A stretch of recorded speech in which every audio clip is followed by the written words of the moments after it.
मैं लिखता हूं गौरव अपना इतिहास नहीं लिखा करता। मैं लिखता हूं गौरव अपना इतिहास नहीं लिखा करता।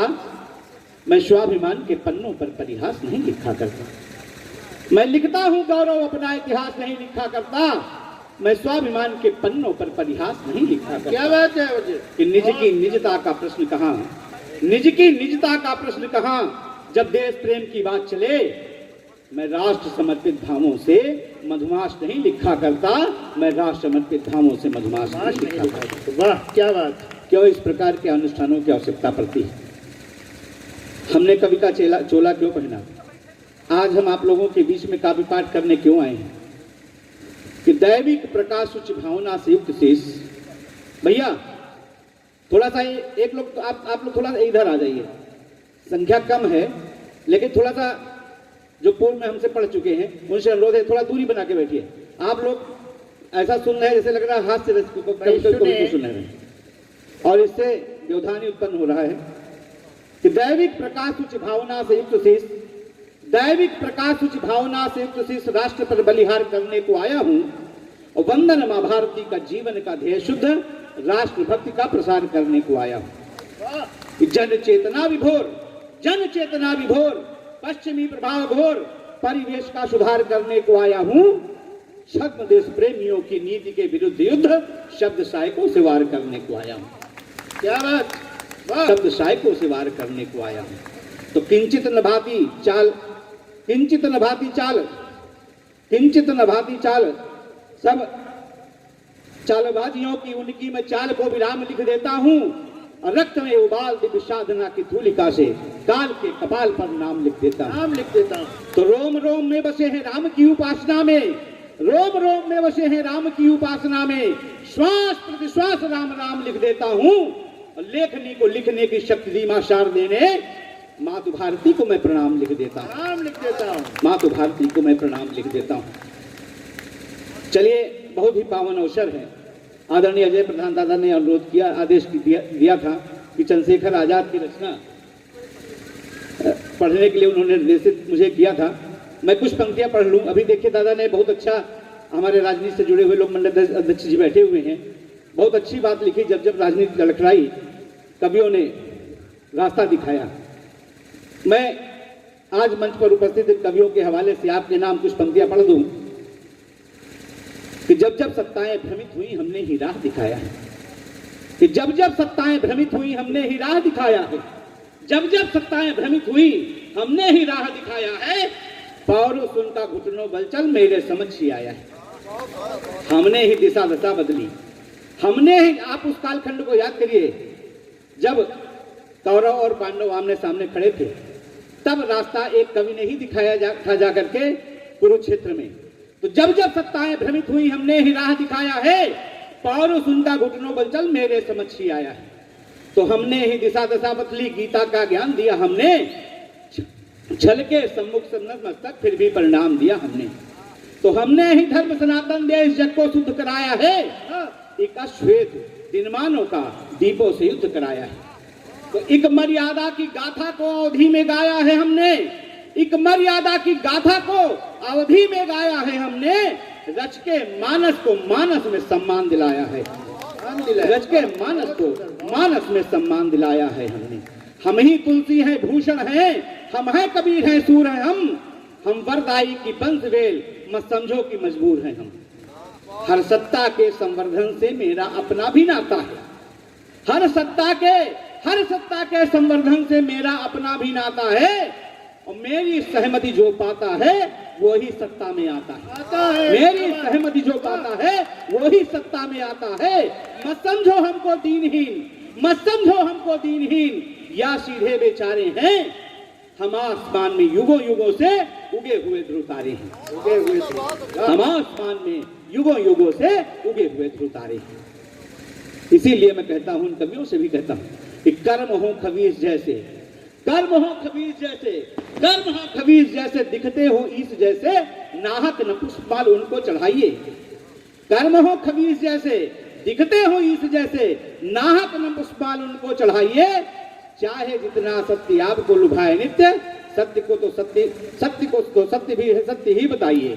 और करिए सदैव युद्ध, अनाचार के विरुद्ध उनके समक्ष कभी शीश ना झुकाइए। मारतंड बंदिगंत करिए प्रभानंत, अंधकार का हो अंत लेखनी चलाइए। मारतंड बंदिगंत करिए प्रभानंत, लेखनी चलाइए। बहुत बहुत धन्यवाद। चलिए,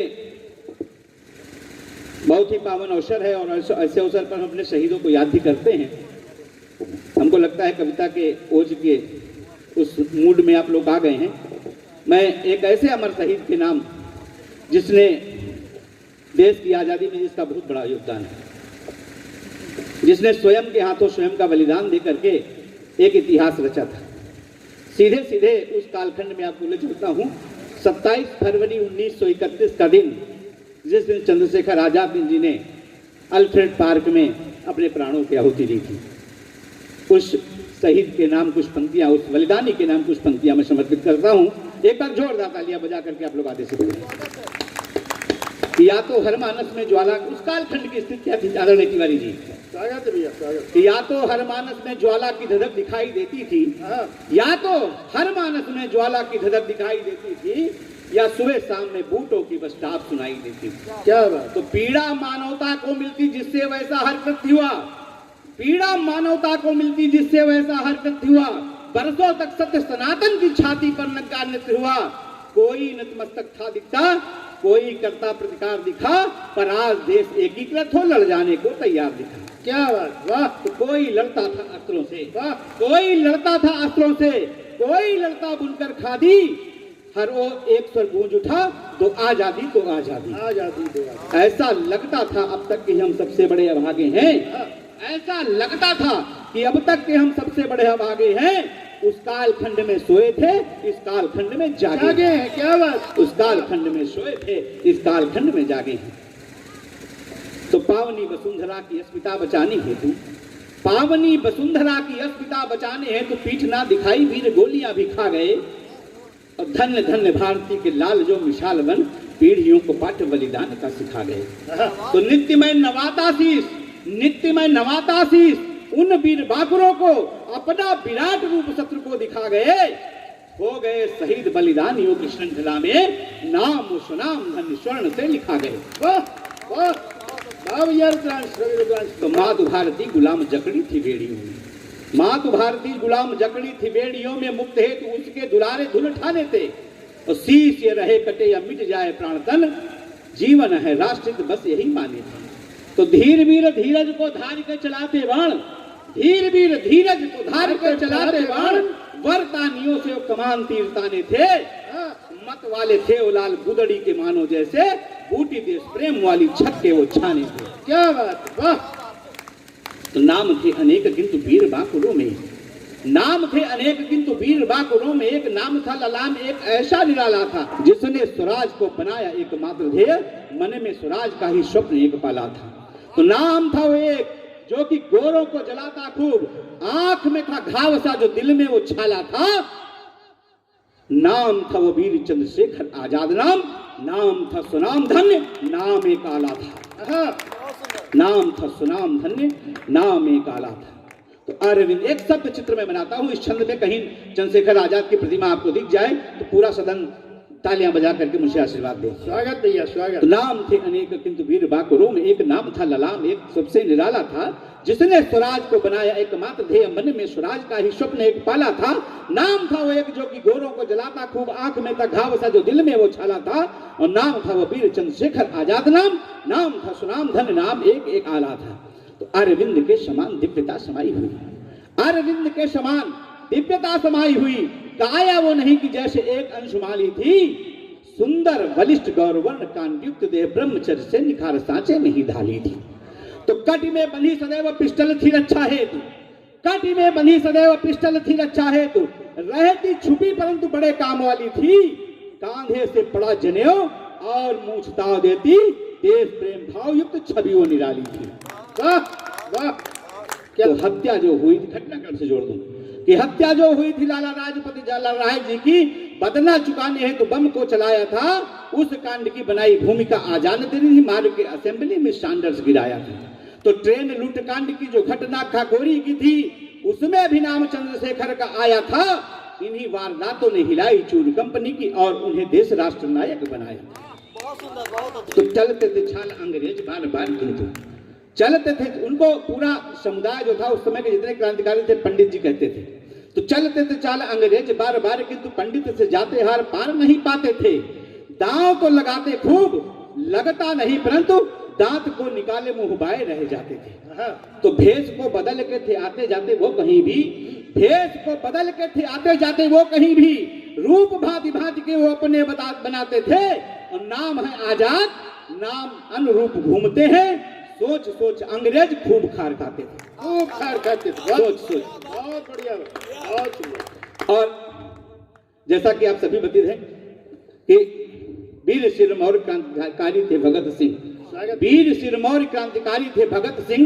हत्या के जो दोष में वो जेल में विरुद्ध थे, साथ में थे सुखदेव और राजगुरु जी भी मन में लिए थे देश प्रेम भाव शुद्ध थे। तो कुछ को तो छोड़ बाकी, शब्दों पे गौर करिएगा, कुछ को तो छोड़ बाकी, उनकी सजाएं सुन सारे देशवासी क्षुब्ध और हुए क्रुद्ध थे। भारती के लाल सिर्फ तीनों सिर्फ वीर ही नहीं थे, क्रूरतम प्रवृत्ति के विरुद्ध एक युद्ध थे। वाह वाह। तो ये निकेन भाती जाए फांसी उनकी जुटल, ये निकेन भाती फांसी जाए उनकी जुटल, देश के युवाओं में निराशा नहीं आएगी। और यही समझाने चंद्रशेखर बताने गए, जानते नहीं थे बात सबको निभाएगी। तो नेहरू की बात सुन व्यथित हुआ था मन, सोचे न पाए राह किस ओर जाएगी।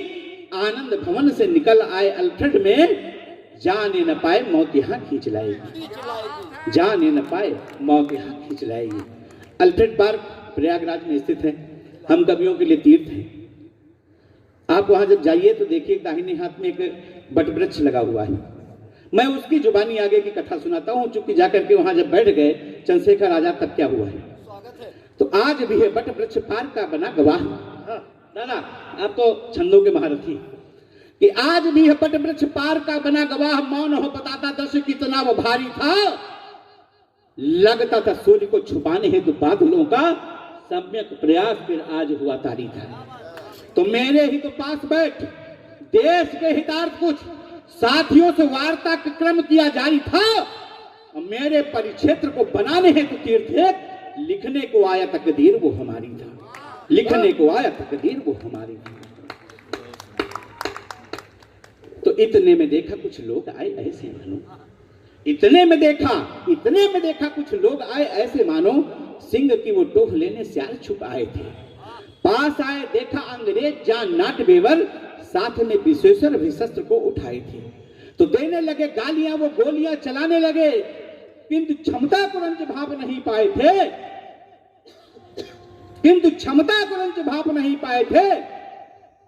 और साथियों को अपने बचाते हुए पंडित जी काल के समक्ष विकराल बन छाए थे, काल के समक्ष विकराल बन छाए थे। तो तड़ तड़ तड़ा तड़ तड़ तड़ तड़ तड़ तड़ा तड़ तड़ा तड़ तड़ तड़ तड़ तड़ तड़ा तड़ चलती थी गोलियां। वाह कि तड़ तड़ तड़ा तड़ तड़ा तड़ तड़ तड़ तड़ तड़ तड़ा तड़ चलती थी गोलियां। हर हर महादेव जयकार भारती की सिंहनाद करता था, गूंजती थी बोलियां। वाह क्या बात। भूल गया शत्रु आज हेकड़ी पुरानी वाली, भूल गया शत्रु आज हेकड़ी पुरानी वाली, जब उसकी संगीने खेलती थी गोलियां, जब उसकी संगीने खेलती थी होलियां। आज चंद्रशेखर जो सिंह से दहाड़ते थे, सियार से दबा के पूछ भागती थी टोलियां। आज चंद्रशेखर जो सिंह से दहाड़ते थे, सियार से दबा के पूछ भागती थी। तो जबड़े को फाड़ देती गोली चंद्रशेखर की, जबड़े को फाड़ देती गोली चंद्रशेखर की। गाली देने वाला कुछ सोच नहीं पाता था, और अगले ही पल वो गिरता जमीन में था, दूसरे ही पल मौत मुंह में समाता था। तो देख के वो शौर्य का विराट रूप देखा मैंने, शीश बार बार शौर्य अपना झुकाता था। सारे हमलावरों को गालियों के बदले में वंदे मातरम से जवाब मिल जाता था, सारे हमलावरों को। और देखिए वंदे मातरम की धुन तमाम लोगों को न तब अच्छी लगती थी और तमाम लोगों को न आज अच्छी लगती थी। इसलिए एक बार जोरदार नारा लगा दीजिए, भारत माता की वंदे वंदे। सारे हमलावरों को गालियों के बदले में वंदे मातरम से जवाब मिल जाता था। और देखिए, चंद्रशेखर आजाद में वो संस्कार नहीं थे। उस 24 वर्ष के युवा ने, जिसने अपने प्राणों को पूरी तरीके से राष्ट्र के नाम कर दिया था, अपने शरीर तन मन धन को राष्ट्र के नाम समर्पित कर दिया था, उसके संस्कारों में नहीं था कि कोई उसे गालियां दे तो वो भी उसे गालियां भरे। जब वो अंग्रेज उनको गालियां देते थे, ललकारते थे, तो वंदे मातरम से जवाब दिया करते थे। यही बात उनके लिए गालियों से भी ज्यादा बढ़ गई थी। तो अंतिम बची जो गोली सोचा वीर बाकुरे ने, अंतिम बची जो गोली सोचा वीर बाकुरे ने, जीवित मैं हाथ अब इनके न आऊंगा, अपनी पवित्र देह और स्वाभिमानी रक्त भारती को भेंट खुद अपनी चढ़ाऊंगा। मन में विचार यह, नाम है आजाद मिला और यह नाम चरितार्थ कर जाऊंगा। दाग लिया शीश उधर अपनी ही पिस्टल को, सोच इतिहास में मैं नाम लिखवाऊंगा, सोच इतिहास में मैं नाम लिखवाऊंगा। तो मचने लगा था शोर आज मानो चारों ओर, मचने लगा था शोर आज मानो चारों ओर, फिर से जवानियों ने ले ली अंगड़ाई थी। अंबर हुआ था क्रुद्ध घोर गर्जना के साथ, धरती भी शीश जैसे अपना उठाई थी। और 24 की उम्र में ही त्याग बलिदान वाली गाथा सुन भारती की आंख भर आई थी। उसके ही बाद से जान गए अंग्रेज, वापस ही भागने में उनकी भलाई थी। और इस श्रृंखला का अंतिम क्षण उन्नत हुआ है उन तमाम शहीदों के नाम, उन्नत हुआ है भाल जिनके प्रयास से ही अपने दिलों में हम उनको सजाए हैं। बलिदान होने की परंपरा निभा गए जो, हमने तो उनके लिए ही गीत गाए हैं। इतिहास के झरोखे, इतिहास के झरोखे खोल के निहारा खूब, कुछ तो विचित्र से चरित्र दृष्टि आए हैं। गाथा ये महान बंधु, शब्दों पे गौर करिएगा, गाथा ये महान बंधु, किंतु ये अच्छे प्रश्न भी हैं, उत्तर अभी विशेष मिल नहीं पाए, उत्तर अभी विशेष नहीं मिल नहीं पाए। और एक कवि का दायित्व होता है कि जब प्रश्न उठाया गया है या अच्छे प्रश्न खड़े हैं तो उत्तर देने का प्रयास अवश्य करें। और अगर उत्तर समझ में आ जाए, कहीं सोचने पर आप विवश हो जाएं, तो आशीर्वाद जरूर दीजिएगा कि नहीं हारता रावण शायद अगर विभीषण भ्रात न होता। इन चार पंक्तियों में हर चीज उत्तर देखिएगा कि नहीं हारता रावण शायद अगर विभीषण भ्रात न होता। रावण की यह हार नहीं थी, रावण की यह हार नहीं थी कि भगवान राम के हाथों मारा गया, ये तो उसकी जीत थी। उसकी हार यह थी कि उसके देश में विभीषण जैसे भाई ने जन्म लिया था। नहीं हारता रावण शायद अगर विभीषण भ्रात न होता, नहीं पराजित होता गौरव यदि जयचंदी घात न होता। ये इतिहास की बातें भाई, ये इतिहास मंडल अध्यक्ष जी लिख के रख लीजिए, ये इतिहास की बातें भाई, इनमें लिखे इशारे समझो, वरना जीत को पाकर के भी अपने को तुम हारे समझो, वरना जीत को पाकर के भी अपने को तुम हारे समझो। भारत माता की जय।